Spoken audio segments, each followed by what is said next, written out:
Iran के साथ धोखा हुआ है। यूएन ने अपने इतिहास का जो सबसे बड़ा बैन यानी सबसे बड़ी पाबंदी लगाई थी वो ईरान पर लगा दी थी, जिसे कहेंगे आप ट्रिगर मैकेनिज्म। अगर आपको कहीं नजर आएगा ये वर्ड तो इसका मतलब वो ईरान के लिए है, जिसमें यूरोप और कई देशों ने ईरान पर यूएन के कानून के मुताबिक सबसे बड़ा बैन लगाया था। ईरान को इससे तकलीफ हो रही थी, बैन तो बैन है। ऐसे में यूरोप और यूएन कह रहा था कि आपको कई बातें माननी होंगी, नरमी दिखानी होगी, ब्ला ब्ला ब्ला। ईरान बेचारा उस चक्कर में पड़ गया और ईरान ने यहां तक कि IAEA से डील कर ली। ये डील करने के बाद, एक तरह से दुश्मन से डील करने के बाद, ईरान को यह उम्मीद थी कि भैया बैन ये जो सबसे बड़ा यूएन ने लगाया है वो हमसे हटा दिया जाएगा। अब स्पेशली जो कुछ भी ईरान ने नरमी दिखाई, उसके बाद यूएन की ये मीटिंग रखी गई कि इसमें यह डिस्कस किया जाएगा कि ईरान पे से जो यूएन का बैन है हटा दिया जाए और ट्रिगर मैकेनिज्म जो है वो पूरी तरह से हट जाए, यानी ईरान पर सबसे बड़ा बैन हट जाए। मीटिंग हुई। मीटिंग में पूरी तरह से यूएन में ईरान को धोखा मिला।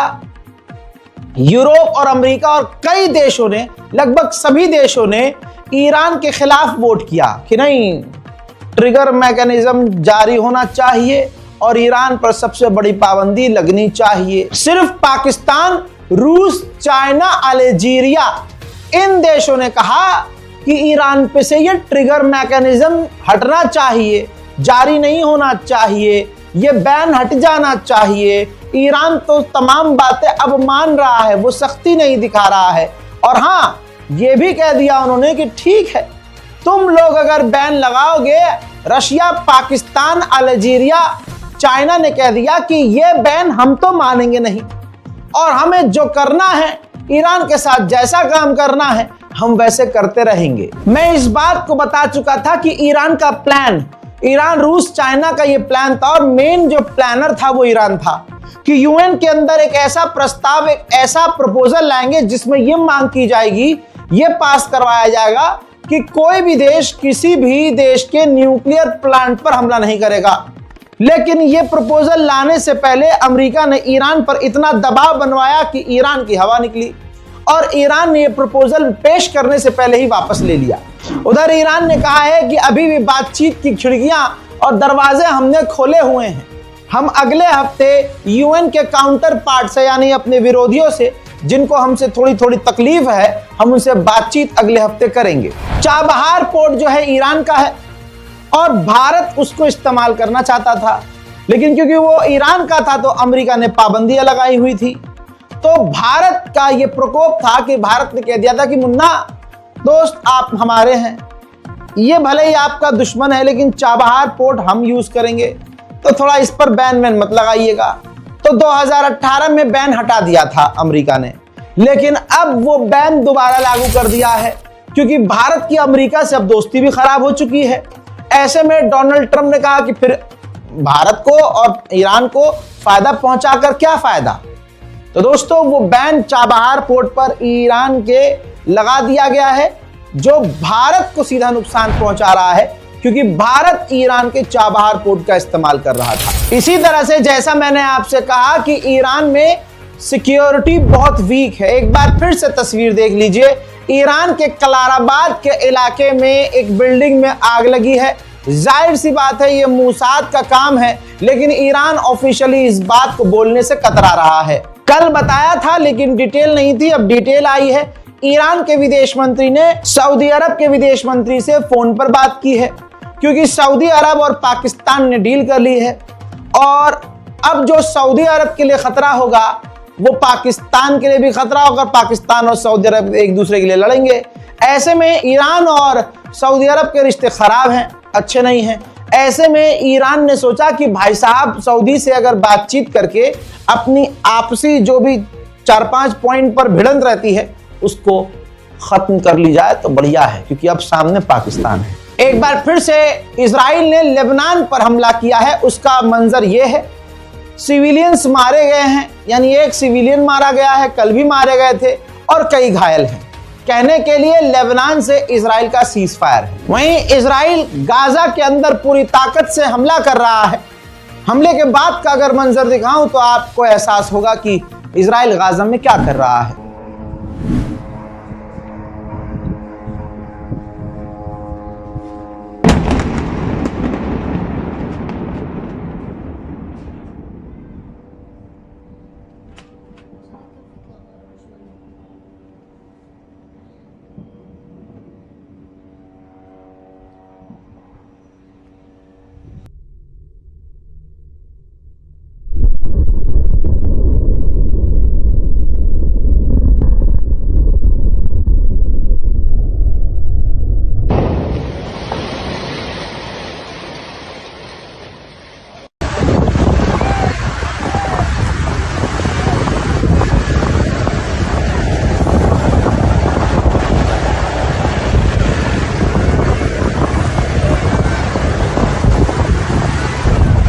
नहीं होगा आपको एहसास। मैं आपको एक नया मंजर दिखाता हूं।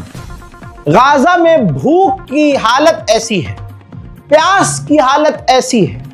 मैंने पहले ही कहा था, करबला फिर से रिपीट हो रही है कि जानवर भी अब गिर जा रहे हैं। अल्लाह अकबर। तस्वीर देखिए, घोड़ा, गधा या हो ऊंट, अब वो जानवर भी भूख और प्यास से चलते चलते गिर जा रहे हैं।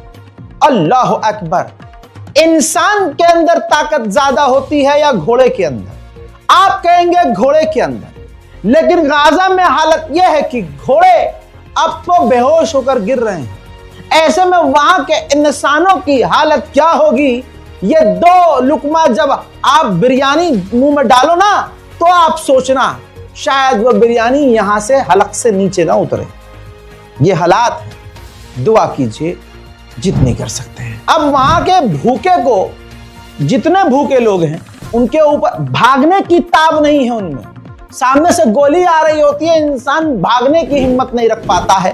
हेलीकॉप्टर देखिए, इजराइल हेलीकॉप्टर के जरिए ओपन फायरिंग कर रहा है फिलिस्तीनियों के ऊपर, भूखों के ऊपर। ऐसे ही ये तस्वीर देखिए, जो नॉर्मल ड्रोन होता है ना वीडियो बनाने वाला, उन ड्रोन्स का इस्तेमाल करके ग्रेनेड फिलिस्तीनियों पर इजराइल गिरा रहा है। गज्जा का पोर्ट मैं तबाही से पहले और तबाही का बाद का दिखाऊं, ये देख लीजिए। बिफोर में देखिए, कुछ समय पहले, 2 साल पहले यही गज्जा का पोर्ट खूबसूरत, बेहतरीन और बड़ा प्यारा नजर आता था। आज वही पोर्ट बिल्कुल राख बन चुका है। गज्जा सिटी से लगभग 4,90,000 फिलिस्तीनी निकल चुके हैं और लगातार गज्जा सिटी खाली किया जा रहा है। हम तो 60-65 हजार पर अटके हुए हैं कि 65 हजार लोग गज्जा में मारे गए हैं, क्योंकि गाजा की हेल्थ मिनिस्ट्री ये कह रही है। मजबूरन वो आंकड़े हमें आधिकारिक तौर पर रखने पड़ रहे हैं।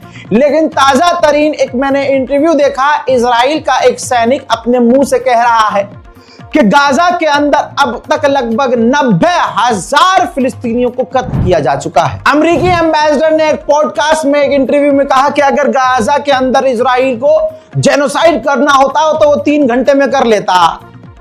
और अगर फ्रांस के राष्ट्रपति इमैनुअल मैक्रोन को फिलिस्तीन राष्ट्र बनाना है तो वो अपने यहां बनाए। यमन पर भी हमला करके यमन पर कब्जा करने का ऐलान कर दिया गया है। जी हां, वो लानती अरब देश जो अभी भी खामोश बैठे हैं, हम अपनी आंखों से देखेंगे। हमारे आलिम दीन उलमा जो बोल गए, जो लिख गए, वो ऐसा क्यों है कि नहीं होगा, किताबों में है। अपने आलिम से जाकर, अपने मौलवी से पूछेंगे तो आपको पता चलेगा कि ये सब लिखा जा चुका है। आपको पता है अब इजराइल के डिफेंस मिनिस्टर ने क्या धमकी दी है? हुथीस को धमकी दी है। हुथी के लीडर अब्दुल मलिक अल हुथी को धमकी देते हुए कहा है कि बहुत जल्द अब समय आएगा क्या हम तुम तक पहुंचेंगे, तुमको मिटाएंगे और यमन पर इजराइल का झंडा लहराएंगे। ये हालात हैं। इस बारकोड का इस्तेमाल इसलिए कीजिए ताकि गाजा और फिलिस्तीन की मदद के लिए आप और हम मिलकर कुछ न कुछ करते रहें। जिन इलाकों में खाना पानी नहीं पहुंच रहा है, वहां कुछ न कुछ, क्योंकि जिन ऑर्गेनाइजेशंस के जरिए वहां काम हो रहा है वो बहुत छोटी छोटी ऑर्गेनाइजेशंस हैं। जब हमारे मुल्क में जरा सा कुछ होता है, कहीं भी कुछ देश में कुछ होता है, तो फौरन महंगाई होती है, ब्लैक के जरिए सिलेंडर आप ब्लैक में कभी लेंगे तो आपको 400 200 500 महंगा पड़ता है। अभी गाजा में बहुत लोग मुझसे पूछते हैं गाजा में लोग क्या कर रहे हैं भाई, कैसे ऐसे कैसे भाई, अनाज तो है नहीं वहां, फिर कैसे भाई वहां पर बहुत सारे ग्रुप्स हैं जिनका काम यह है कि वो जो ट्रक आते हैं वो अनाज इकट्ठा करते हैं, क्योंकि वो ट्रक सड़क पर लाके बांट नहीं दिए जाते हैं, वो ट्रक वहां की ऑर्गेनाइजेशंस को दिए जाते हैं, फिर वो जुगाड़ करके उसको आगे बेचते हैं या बांटते हैं। भाई धांधली हर जगह होती है। अब बात इतनी सी समझ लीजिए कि अगर 30 रुपए किलो अगर आटा है तो इस वक्त वही 30 रुपए किलो आटा जो है कम से कम 100-200 रुपये किलो होगा। ये वहां का सिस्टम है, हर चीज 10 गुना 20 गुना महंगी है। तो जिन ऑर्गेनाइजेशंस के जरिए कुछ लोग काम कर रहे हैं या जो वहां काम कर रहे हैं वो उसी कीमत, हाई कीमत पर 2 गुनी 10 गुनी 5 गुनी कीमत पर खरीद रहे हैं और थोड़ा थोड़ा करके ही कुछ मतलब कि वो जिंदा आदमी रहे, इंसान जिंदा सरवाइव कर जाए, इस तरह से वहां मदद की जा रही है। ये बार बार मुझे एक्सप्लेन नहीं करना चाहिए, अकल इंसान के अंदर खुद भी होनी चाहिए।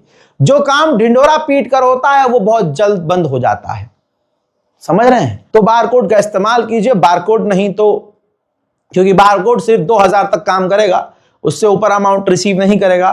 Kotak Mahindra bank saving account type saving, नाम आएगा अली रजा, IFSC कोड डला हुआ है। आप बार बार परेशान होते हैं, हर वीडियो में कमेंट करें रजा भाई UPI नहीं हो रहा है, बीच बीच में UPI काम नहीं करता है, ये बैंक का सिस्टम है भाई, इसमें मेरा कोई सिस्टम नहीं है। बस आप अपनी नियत पक्के रखिए, कीप ट्राइंग के आप जो मदद करना चाह रहे हैं वो पहुंच जाए।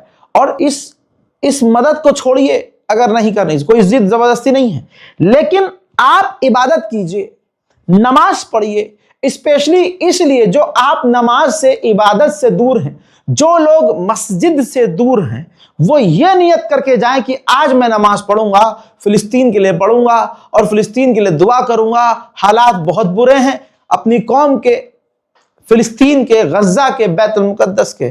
तो चले आज नमाज पढ़ते हैं और नमाज में हम मिलकर दुआ करेंगे, क्योंकि जो ताकत दुआ में है वो ताकत किसी चीज में नहीं। इस रिपोर्ट को शेयर कीजिएगा और इंतजार कीजिएगा मेरे अगले अपडेट का। तब तक के लिए जय हिंद।